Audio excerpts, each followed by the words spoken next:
Hello दोस्तों, स्वागत है आपका हमारे यूट्यूब चैनल ज्ञान पथ फ्रॉम स्कूल टू कंपटीशन में। दोस्तों, आज का वीडियो होने वाला है आपके फ्यूचर से रिलेटेड, क्योंकि अगर आपने हाई स्कूल पास किया है या इंटर पास किया है और ग्रेजुएशन में आप एडमिशन लेने वाले हैं या फिर किसी भी कंपटीशन एग्ज़ाम की तैयारी करने वाले हैं, तो उसके लिए ये वीडियो है।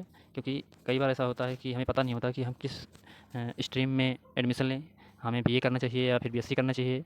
हम हाई स्कूल पास करने के बाद इंटर में हमें कौन से सब्जेक्ट लेने चाहिए, इन सब चीज़ों की जानकारी हमें नहीं होती है।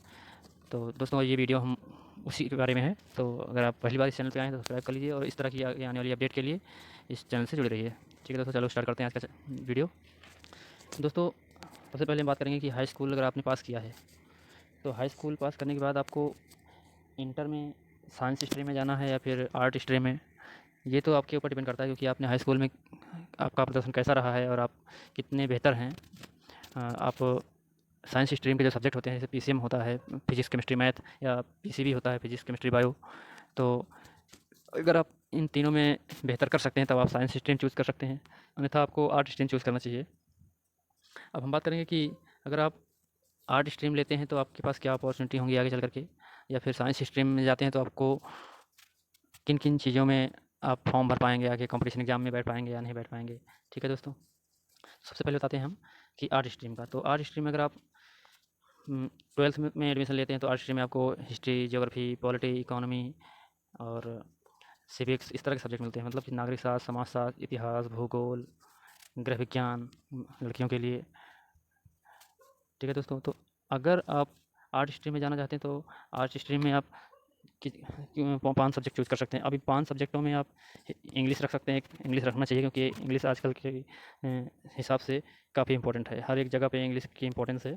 तो इंग्लिश एक सब्जेक्ट आप इंग्लिश ले सकते हैं। बाकी कम से कम 3 सब्जेक्ट आपको ऐसे रखनी चाहिए जो कंपटीशन एग्जाम में आजकल पूछे जाते हैं। जैसे मान लीजिए हिस्ट्री, हिस्ट्री कंपलसरी होती है। अगर कंपटीशन में बैठना है तो हिस्ट्री कंपलसरी होती है। हिस्ट्री के साथ आप ज्योग्राफी पढ़ सकते हैं या इकोनॉमी यानी अर्थशास्त्र पढ़ सकते हैं।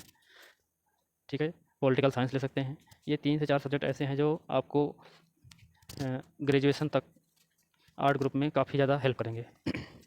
अब बताते हैं हम आपको कि आर्ट में 12th करने के बाद क्या क्या कोर्सेज होते हैं। ऐसे कौन कौन से कोर्स हैं जो आर्ट ग्रुप में आपको लेने चाहिए या फिर आप क्या ले सकते हैं, क्या स्कोप है इस आर्ट ग्रुप में। तो जैसे इसमें मैंने दिखाया हुआ है, 12th करने के बाद आप अगर बीए करेंगे, जिसे कहते हैं बैचलर ऑफ आर्ट, तो बीए में आपका करियर कहाँ कहाँ बना सकते हैं। जैसे मान लीजिए कि टीचिंग में। ठीक है, टीचिंग में आप जैसे ग्रेजुएशन किए, ग्रेजुएशन करने के बाद आप बीएड या पीटीसी करेंगे। उसके बाद आपको टीचिंग का ये जो कोर्स करने के बाद जो स्टेट या सेंट्रल के एग्ज़ाम होते हैं, टेट सी टेट ये पास करना पड़ेगा। उसके बाद आप जो है एलिजिबल हो पाएंगे। उसके अलावा आप यूपीएससी के एग्ज़ाम्स, पीसीएस और अदर जो एग्ज़ाम होते हैं कॉम्पिटिटिव एग्ज़ाम्स, उनमें भी अप्लाई कर पाएंगे। ये चीज़ तो आप बीएससी करके भी कर पाएंगे, बट ये है कि ये जो हेल्प करते हैं आर्ट ग्रुप के जो सब्जेक्ट होते हैं, ये कॉम्पिटिटिव एग्जाम में आपको हेल्प करते हैं, क्योंकि सेम इन्हीं सब्जेक्ट से क्वेश्चन पूछे जाते हैं वहाँ पे। इसके अलावा आप बीए के बाद क्या कर सकते हैं, बीए के अलावा क्या कर सकते हैं, बीएफए। बीएफए होता है bachelor of fine arts. Fine arts का मतलब होता है अगर आप किसी ऐसी कला में माहिर हैं, जैसे सिंगिंग में, डांसिंग में, तो इनमें भी आप बीएफए करके आप इन क्षेत्रों में जा सकते हैं, सिंगिंग क्षेत्र में, डांसिंग क्षेत्र में। ठीक है, उसके बाद बीबीए ले सकते हैं, जैसे बैचलर ऑफ बिजनेस एडमिनिस्ट्रेशन कहते हैं। तो बिजनेस के क्षेत्र में अगर आपको जाना है तो बिजनेस में जैसे सीईओ वगैरह होते हैं, या फिर बिजनेस मैनेजमेंट करने का जो काम होता है, वहाँ पर आप जो है मल्टीनेशनल कंपनी जो होती हैं वहाँ पर अपॉर्चुनिटी होती है बीबीए करने के बाद। ठीक है दोस्तों, उसके बाद देखेंगे आप बीए के साथ आप बीएलएलबी कर सकते हैं। या तो बीए कीजिए पहले, उसके बाद एलएलबी का कोर्स कीजिए, या फिर होता है आप बीए प्लस एलएलबी मिला करके होता है 5 साल का कोर्स, जो जुडिशियल में करियर होता है इसका। तो ये करने के बाद आप जुडिशियल सेक्टर में आप अपना करियर बना सकते हैं। जर्नलिज्म उसके बाद आता है, bachelor of journalism and mass communication. तो इसमें जर्नलिस्ट बन सकते हैं, या फिर टीवी एंकर जो होते हैं, ये सब इसी कोर्स के माध्यम से जाते हैं। बीएचएम एक कोर्स होता है, बैचलर ऑफ होटल मैनेजमेंट। तो होटल के मैनेजर और भी कई सारी जो पद होते हैं उनमें भी आप अप्लाई कर सकते हैं। ठीक है दोस्तों, तो ये हो गया आर्ट ग्रुप का, कि आर्ट ग्रुप में लेने के बाद आप कौन कौन सी चीज़ें कर सकते हैं, कौन कौन से कोर्स कर सकते हैं, जिनमें आप एलिजिबल हैं।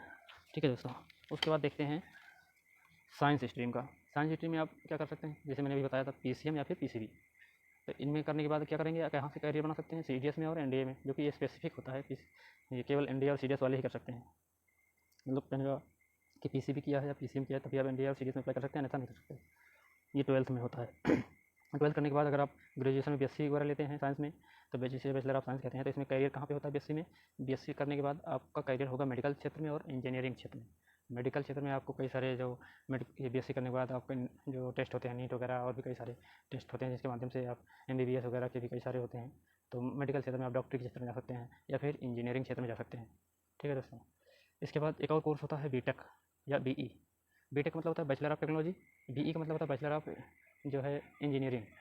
तो यानी आप चाहे बीटेक कर लीजिए या फिर बीई कर लीजिए, इसमें या टेक्नोलॉजी के क्षेत्र में जाएंगे या फिर इंजीनियरिंग क्षेत्र में। उसके बाद होता है B Arch, bachelor of architecture. तो ये एक सब्जेक्ट ये कोर्स होता है। बैचलर ऑफ आर्किटेक्चर करने के बाद आप आर्किटेक्ट क्षेत्र में जा सकते हैं, आर्किटेक्ट बन सकते हैं, कलाकार किसी क्षेत्र में। और इसके अलावा एक कोर्स होता है बी फार्मा का, जिसे बैचलर ऑफ फार्मेसी कहते हैं। तो इसमें फार्मेसी का मतलब होता है दवाओं के क्षेत्र में आपको जैसे मेडिकल स्टोर खोलना है या फिर और भी कई चीज़ें होती हैं तो उसमें करियर बना सकते हैं। ठीक है दोस्तों। उसके अलावा अब तीसरा क्षेत्र होता है, कोर्सेज होते हैं जो कॉमर्स स्ट्रीम में। तो कॉमर्स स्ट्रीम में आप बीकॉम वगैरह कर सकते हैं। ये सब 12th के बाद ही बता रहे हैं, ग्रेजुएशन करने, ये तो सब ग्रेजुएशन में कोर्स हैं। तो बैचलर ऑफ कॉमर्स बोलते हैं बीकॉम को। तो कॉमर्स करके आप क्या कर सकते हैं, कॉमर्स अगर कर रहे हैं तो आपको आपका कहाँ करियर बना सकते हैं, चार्टर्ड अकाउंटेंट होते हैं, जैसे सीए वगैरह बोलते हैं, बैंकिंग क्षेत्र में आप अप्लाई कर सकते हैं। उसके बाद इसके अलावा एक और कोर्स है बीबीए, आप बैचलर ऑफ बिजनेस एडमिनिस्ट्रेशन कहते हैं इसे। तो इसको करने के बाद आप बिजनेस जो होता है व्यावसायिक बड़ी बड़ी कंपनियों में जो बिजनेस होते हैं वहाँ पे एडमिनिस्ट्रेटिव का काम कर सकते हैं। उसके बाद बीएमएस होता है, bachelor of management studies, management sector होता है एक, वहाँ पर आप इस कोर्स को करके वहाँ पे अप्लाई कर सकते हैं या फिर वहाँ पर करियर बना सकते हैं अपना। एक बीसीए कोर्स होता है, बैचलर ऑफ कंप्यूटर एप्लीकेशन, ये भी काफ़ी पॉपुलर जो है स्ट्रीम है या फिर पॉपुलर कोर्स है। इसमें भी आप कंप्यूटर साइंस के क्षेत्र में करियर बना सकते हैं अपने। ठीक है दोस्तों। तो ये मैंने आपको थोड़ा सा जो है ओवरव्यू दे दिया है कि किस किस क्षेत्र में जा सकते हैं आप, कौन कौन सब्जेक्ट चूज कर सकते हैं।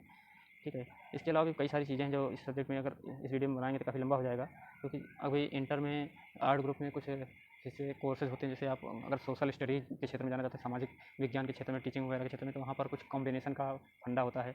यानी कि अगर आपका सब्जेक्ट कॉम्बिनेशन होना चाहिए सोशल का। जैसे ग्रेजुएशन में फाइनल ईयर में लगभग 2 सब्जेक्ट बचते हैं, तो फाइनल ईयर में 2 सब्जेक्ट अगर आप सोशल स्टडीज़ के स्टूडेंट हैं तो आपको 2 सब्जेक्ट सोशल के रखने होंगे, जैसे कि हिस्ट्री जोग्राफी रख लो या हिस्ट्री या फिर जोग्राफी इकोनॉमी रख लो। मतलब ये जो आर्ट ग्रुप की ह्यूमैनिटी के जो सब्जेक्ट है ये दोनों सब्जेक्ट ह्यूमैनिटी के होने चाहिए, तब आपका सोशल ग्रेजुएशन सोशल स्टडीज़ माना जाता है। ठीक है दोस्तों, ये तो मैंने थोड़ा सा आपको बता दिया। बाकी अधिक जानकारी के लिए आप चैनल से जुड़े रहिए। इस तरह के और वीडियो आपको मिलेंगे जो आपके करियर से जुड़े होंगे और आपकी सारी डाउट को क्लियर करेंगे। ठीक है दोस्तों, तो आज का वीडियो इतना ही। तो आप वीडियो को सब्सक्राइब कर लीजिए, चैनल को